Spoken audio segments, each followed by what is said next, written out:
Assalamualaikum warahmatullahi wabarakatuh. Salam sejahtera untuk Anda semuanya. Baiklah kawan-kawan sekalian, jumpa lagi dengan Jatim Motovlog. Nah, sebelum kita lanjutkan perjalanan, jangan lupa untuk subscribe dulu sekalian. Subscribe. Gampang kok subscribe itu ya. Tinggal pencet saja. Koyok kukul, tinggal pencet saja. Jadi pencet saja untuk terus mendukung channel sederhana ini ya, supaya semakin bisa dekat dengan anda sekalian. Kalau bahasa ilmiahnya, supaya bisa dekat dengan antum sekalian. Mas bro, sampean kok maksa sih untuk subscribe? Saya sih sebenarnya enggak maksa ya, tapi saya ini nawarkan ke sampean. Jadi saya tawarkan, saya minta ke sampean. Kadang ini kita nggak pernah tahu ya, kita nggak pernah apa ya, ibaratnya itu nggak pernah minta gitu, sehingga orang nggak tahu harus kudu ngapain. Makanya saya minta ke sampean, saya tawarkan ke sampean, mbok pilih mau subscribe kan Ciami kan gitu. Wis rek, oke. Hari ini mau bahas apa nih? Hari ini mau bahas apa? Jadi gini, beberapa hari yang lalu jujur aja saya ditawari MLM kawan. Saya kaget nih kok hari-hari gini ada yang nawarkan MLM gitu ya. Jadi gini ya, karena memang ya di masa pandemi seperti ini bisnis apapun diterjang sama orang-orang, termasuk juga bisnis MLM ini. Wis ono ae ya. Wis kelas dunia pokoknya. Saya sendiri sih ya menghormati ya, tapi jujur saya katakan kalau MLM itu bisnis yang menuju kehancuran. Kenapa? Gini, karena dalam sejarah itu tidak ada perusahaan yang menggurita yang jenisnya itu MLM itu, menurut saya tidak ada. Coba ya sampai perhatikan Unilever ya, Sampurna, Gudang Garam, Freeport ya, Kaltim, KPC itu apa sih, Kaltim Primakol, itu nggak ada yang MLM ini. Itu semuanya perusahaan ya, perusahaan modern gitu aja. Jadi gini, kalau saya mikirnya sih ya, kalau ini bisnis bagus, negara ini sudah pasti menjadikan BUMN-nya itu MLM. Iya kan, kalau bagus ya. Jadi kita bisa nemukan Telkom MLM ya, Pertamina MLM ya, Telkomsel MLM ya, TVRI MLM. Yes. Itu kalau logikanya kan begitu, tapi ternyata enggak. Jadi bisnis begini ini musiman, memang macam jamur, akan terus ada dan mati, kemudian ada lagi mati ya, begitu seterusnya ya. Kalau misalkan ya, kalau mau saya hormati, kalau teman-teman mau tetap jalan MLM silahkan, tapi saya mau coba sampaikan fakta sebenarnya ya. Kalau memang mau menjalankan usaha saat di awal-awal saja ya, MLM itu sebelum banyak orang yang gabung, ya wis tidak masalah, tapi jenuh ya wis modiar kan begitu. Jadi menurut saya itu mending sampean belajar ngelas kalau suka dengan besi, atau mungkin belajar ngukir atau membuat kusen kalau Anda suka dengan kayu ya, atau mungkin Anda bisa belajar menjahit kalau Anda suka dengan fashion, atau ya bisa belajar servis mesin kalau Anda suka dengan mesinnya. Itu lebih apa ya, katakan itu lebih real lah, kata orang sekarang itu lebih real ya. Jadi gini, saya ambilkan saja fakta dasar ya, yang diucapkan oleh Adam Smith. Waduh, motovlogger ngomong Adam Smith, enggak, ini sharing saja kan yang saya ketahui gitu ya. Jadi Adam Smith ini dedengkotnya teori ekonomi asal Inggris, bahwa ekonomi itu harus real ya, harus kelihatan, modalnya ada, kerjaannya ada, kerja kerasnya ada, perputaran duitnya juga ada. Jadi misalkan ngelas ya, ngelas itu nyata rek, kerja nyata.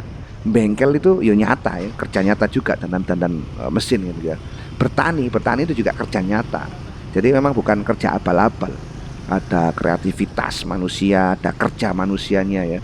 Itulah kenapa ya, jika pekerja-pekerja tadi itu ya, wong ngelas, wong tani ya, wong bengkel itu disatukan, itu akan menghasilkan tambahan nilai, tambahan uang ya, yang ujung-ujungnya itu membuat kumpulan manusia yang bekerja tadi itu ada kelebihan uang, jadi makmur. Jadi ada kelebihan uang, akhirnya bisa berkuasa atas ya, mau beli apa terserah, ada uang muter di situ. Ada uang yang melebihi standar hidup untuk survival. Jadi kira-kira begitu. Ini kok dari panjang ini sih. Wis pokoknya ngono lah, dari MLM sampai Adam Smith ini, oh ceritanya. Tapi gini ya, ya gitulah intinya ya, konklusi dari bacotan ini tadi ya, dikit-dikit begitu sampai Adam Smith aku sungkan sampai wong-wong ini bahasanya opo sih wong bengkel aja sampai bahas-bahas Adam Smith. Ini ada pertanyaan, ini saya tanya ke sampean, apakah ngevlog begini itu juga kerja nyata? Kan ini digital ya. Saya sendiri nggak tahu ya. Jadi niatan saya ngevlog, bikin motovlog begini karena memang ya ini adalah alat promosi paling mudah ya untuk mengenalkan barang dan jasa yang saya tekuni sekarang ke sampean-sampean. Ya namanya juga nawarkan, ya harap maklum ya. Memang ya nggak ke situ dulu lah, karena mungkin Anda alergi kalau ditawarkan barang atau jasa ya. Karena memang pada dasarnya itu saya percaya orang itu suka belanja, tapi tidak suka kalau dipaksa belanja. Makanya ngalir aja ya, di garis bawah itu nggak suka dipaksa belanja. Tapi saya nggak maksa sampean kok. Ya nggak, saya nggak maksa sama sekali, kecil. Nggak maksa sampean belanja, ndak ya, kecuali satu hal, subscribe.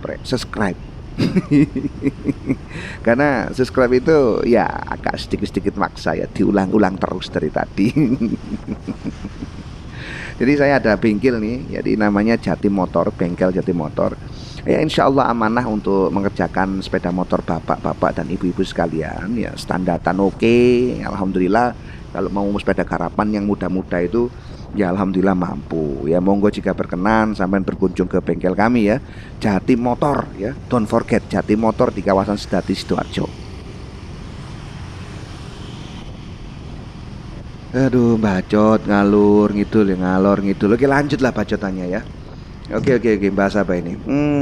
Jadi gini, saya bapak-bapak, ibu-ibu, dulur-dulur sekalian ya, tua dan muda, saya mohon Anda kasih masukan ya. Kasih masukan supaya ya channel saya ini bisa berkembang ya. Silakan ajukan pertanyaan atau ajukan membahas ide apa gitu ya. Supaya ya channel ini makin disukai orang-orang ya. Saya sendiri ada obsesi loh, ada obsesi mau sharing ke sampean-sampean itu ya. Obsesi yang kelihatannya tidak mungkin, tapi sangat terbuka lebar kesempatannya agar bisa dimungkinkan.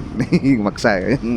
Jadi gini, sampean kenal ya dengan Dana White ya. Dana White itu bukan merek cat, bukan. Dana White itu si empunya sama presidennya UFC.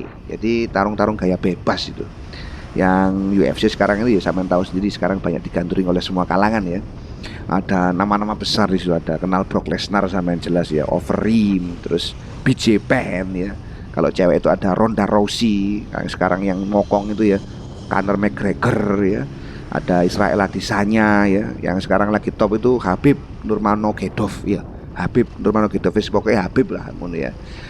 Jadi gini, mas saya mau cerita ya. Oke, singkatnya itu dalam sebuah wawancara itu Dana White itu ditanyain sama orang itu, apa yang mendasari sampean itu untuk mendirikan UFC kita gitu. Wah, sampean.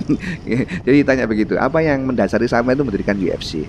Dia bilang gini, saya ini punya impian, punya obsesi, bagaimana orang-orang itu mau meluangkan waktunya 2 sampai 3 jam lalu membayar saya $2 atau $3 saya saat menonton acara yang saya bikin tuh kan gitu.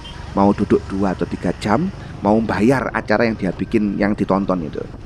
Nah, gimana caranya orang-orang mau membayar dia, mau membayar orang-orang apa acara yang mau dia tonton, mau dia yang ya. Jadi ya apa kira? Oke gini. Gimana caranya orang-orang mau membayar dia, mau nonton acara dia dan mau bayar. Nah, gitu. Akhirnya dia pilih UFC, yaitu olahraga yang menurut dia digandrungi dalam sejarah manusia. Jadi kelahi itu menarik ya, selalu ada dalam sejarah manusia. Orang tunjuk-tunjukan itu ada aja dalam sejarah manusia, dan itu olahraga paling kuno dan disukai banyak orang. Oke, nah pertanyaannya adalah bagaimana caranya orang rela itu mau meluangkan waktu 2-3 jam sambil bayar acara gasaan yang dia bikin tadi itu. Jadi dia itu akhirnya bikin pertarungan itu menarik ya, penuh emosi ya, ada tensi, ada drama, ada lok-lokan. Sampean jelas ingat ya waktu Conor McGregor nantang Mayweather itu kan lok-lokan itu. Wow, itu dramanya kelas dunia itu. Bikin seperti drama ya. Bahkan penuh bacot ya, lok-lokan wis sembarang kalir ya. Didramatisir sedemikian rupa supaya orang-orang juga mau tahu kelanjutannya. Ini ya opo akhir nanti di ring ya, di oktagon itu gimana akhirnya.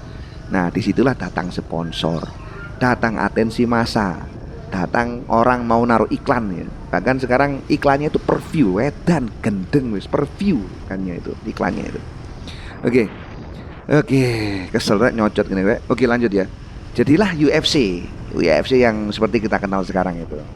Nah, apa hubungannya cerita Dana White yang saya ceritakan ini dengan bahasan saya kali ini? Jadi wah ini masuk intinya. Begini, bukannya saya mau bikin tarung jalanan ya, tarung jalanan anak kecil misalkan, bukan.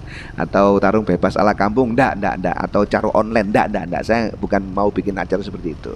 Saya ini tertarik dengan satu hal ya, yakni bisnis tayangan televisi ini kan sudah uzur dan mau sakaratul maut ya. TV takut loh sama internet. Iklan-iklan ini ngalirnya ke internet ya. TV masih ada tapi empot-empotan. Semua orang itu balik arah ke internet, ke Instagram, ke YouTube, ke Instagram Live, ke YouTube Live, ke Facebook Live ya. Jadi penguasa iklan mengincar betul ya akun-akun mana yang memiliki massa banyak. Nah, obsesi saya ceritakan sekarang. Obsesi saya itu bagaimana membuat motovlog itu bisa menarik dan meraih atensi massa. Ini agak muluk-muluk ya. Tapi kan motovlog itu kan sederhana ya. Semua orang bisa melakukannya ya. Modalnya nggak teli rek. Modal kamera ditancapkan di helm ya, mic murah-murahan jadi.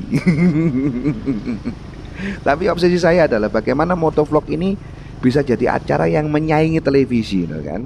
Menjadi acara favorit, menjadi acara ya yang ditunggu-tunggu oleh orang gitu. Disitulah tantangannya ya, disitulah tantangannya. Jadi bagaimana membuat orang itu betah dengan motovlog. Bagaimana orang itu kalau dalam bahasanya Dana White itu ya mau duduk anteng 5 sampai 10 menit dan mau bayar apa yang ditayangkan gitu kan. Ini kedengarannya itu obsesif ya. Obsesif sekali. Kedengarannya itu mengada-ada ya. Ya, itu kayak Cita Peter Pan itu khayalan tingkat tinggi. Nah itu ya, jika Anda ada masukan tentang obsesi ini monggo ya, kasih tahu ya idenya apa yang bisa diaplikasikan ya, masuk ndak kan gitu. Moga-moga aja berhasil. Waduh rek nyocot eket mang, nyocotnya ini agak panjang ya. Tapi ya tak akhiri aja lah. Oke gitu aja ya. Saya kebanyakan bacot ini. Tapi kalau ndak bacot ya ndak masuk. Wong saya ini ndak suka kebut-kebutan ya. Jamaah kuro bro, jalan santai ya. Pokoknya sampai tujuan dengan selamat. Sekali lagi jangan lupa subscribe. Tolong biar ramai channel ini ya. Terus juga satu hal, jangan lupa ke bengkel ya, bengkel Jati Motor di daerah Sedati Sidoarjo. Gitu saja wis. Lanjut perjalanannya Mas Bro. Oke. Semoga hari ini Anda berkah, semoga hari ini Anda sukses, semoga hari ini Anda bisa benar-benar produktif. Gitu saja. Ketemu lagi di motovlog yang lain ya. Assalamualaikum warahmatullahi wabarakatuh. Salam sejahtera untuk Anda semuanya.